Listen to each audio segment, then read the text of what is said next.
Well, there's an old riddle that I'm sure some of you have heard before. And it asks, in a bacon and egg breakfast, what's the difference between the chicken and the pig? And the answer is, the chicken gets involved, but the pig makes a total commitment. I thought about that story as I read our verses for tonight. The disciples had been with Jesus all this time, and yet when the crunch time came, they all abandoned him. Judas, of course, actively betrayed him. Simon Peter denied 3 times that he even knew who this Jesus guy was. And the others, when Jesus was arrested, were nowhere to be found. They apparently all just took off, went into hiding. The disciples had gotten involved in this, but only Jesus was willing to make a total commitment. And Jesus knew it would be that way, of course. He told the disciples about that. He knew that Judas would betray him. He knew Simon Peter would deny knowing him. He knew the others would leave too. But you know, he never got mad at them for it. Isn't that something? He said to Judas, what you are about to do, do quickly.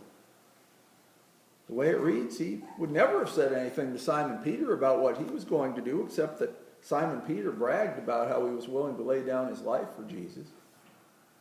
Jesus knew how things were going to go, but he did not get upset about it. He accepted that this was who the disciples were. He accepted this was what the disciples were going to do. And that seems to be Jesus' attitude throughout our entire reading for tonight. When the soldiers came to arrest him, he did not fight. He would not let the disciples fight either. They wanted to. He would not let them. He had not even criticized the soldiers for arresting him. He told them, yeah, I'm the guy you want, let's go. He accepted this was who the soldiers were. This was what the soldiers were going to do. It was the same when he went before Caiaphas. It was the same when he went before Pilate. Jesus never fought. He never even got mad. He never criticized the people who were responsible for beating him and for killing him. He accepted the situation for what it was, and he accepted the people for who they were. Think about how hard that must have been for Jesus. To know everything that was going to happen. To know who it was that was going to do it to him. To know that some of the people who were going to do it to him were some of his closest friends on earth. To know that he could stop them. To know that he could stop everything that was going to happen. To know that it would be incredibly easy for him to stop everything that was going to happen. And yet, to accept it all. Not just to accept the terrible things that were going to happen to him, but to accept the people who were going to do these things to him. And not only to accept them, but to still love them. To still love them in spite of everything that they were going to do to him. That's a total commitment. It's a commitment beyond anything I can even imagine. And I think there are lessons for us in that commitment. You know, pretty much everybody here tonight is involved in the church in some way, and we have some awesome people in this church. Don't get me wrong. Wanda and I feel so lucky to be able to serve God with all of you. There are so many people here, and of course many people who could not be here tonight, who do so much for the Lord, do so much for the church, do so much for Wanda and me personally. And we appreciate each and every one of you.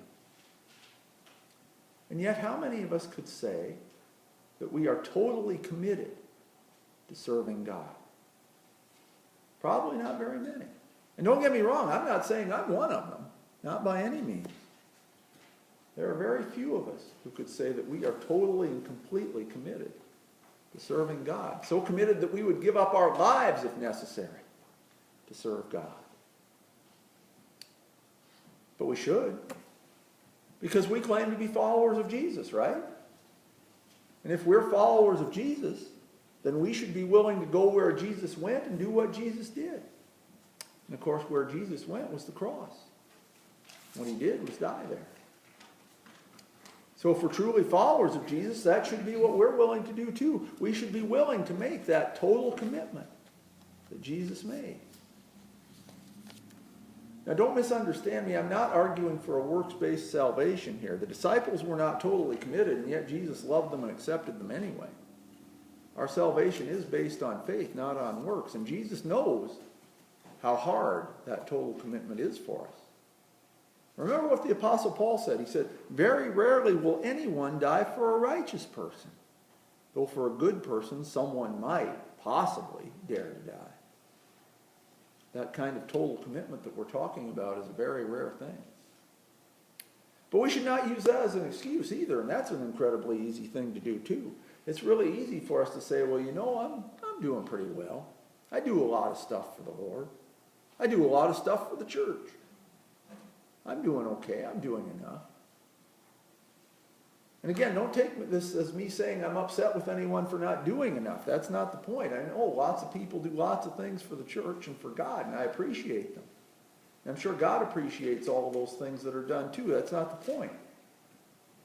The thing is that I suspect the disciples felt like they were doing pretty well too. You know, they did a lot of stuff for God. They did a lot of stuff for Jesus. I suspect a lot of them, maybe all of them, thought, you know, I'm doing okay. I'm doing enough. And I suspect that attitude is part of the reason why all of them fell away from Jesus when the crunch came. They felt like they were doing enough. They were not totally committed to following Jesus. But thankfully, Jesus did not have that attitude. Jesus obviously did all kinds of things to serve God the Father too, but he never felt like he had done enough. It was only when he was on the cross and in his last breath said, "It is finished," that he finally believed he had done enough on this earth. If we're truly followers of Jesus, that's the kind of total commitment we need to have. A commitment that says we are willing to give up our lives for the Lord and to not believe we've done enough until we draw our last breath. It's a tough standard. It's a standard most of us will fail at, probably. But here's the good news. Remember that quote from Paul about how rare it is that anyone will die for a righteous person? Some of you know that there's more to the quote than that. Here's the rest of it. Paul says, "But God demonstrates his own love for us in this. While we were still sinners, Christ died for us." That's why it's not works-based salvation. Jesus knew that the disciples were not totally committed. He knew it would be very, very rare when anyone had that kind of total commitment. And yet, Jesus died for us anyway. You know, we've talked before about how Jesus is both fully divine and fully human, and that we believe that even though we don't really understand quite how it works. But this is at least one aspect to it, I think. Jesus was totally committed to God the Father, and Jesus was totally committed to us as humans.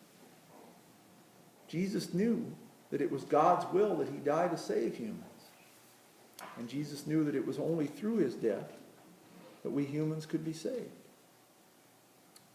It was only because he was both totally committed to God the Father and totally committed to humanity that Jesus could do what he did. It was only that total commitment that allowed him to accept the fact that one disciple would betray him, one disciple would deny him, the rest would all run away and hide. It was only that total commitment that allowed him to accept his arrest, his show trial, and ultimately his death on the cross. Remember what Jesus said were the two greatest commandments, that we love God and that we love other people? And remember how he said the second one was exactly like the first one? Well, this is Jesus giving us the ultimate example of how that plays out in our lives. Jesus was totally committed to God, and Jesus was totally committed to human beings. And it was only that total commitment that enabled Jesus to do what he did. Now, God will love us without that total commitment. God loves us no matter what. And our salvation is based on our faith, not on our works. But as Christians, we claim to be followers of Christ.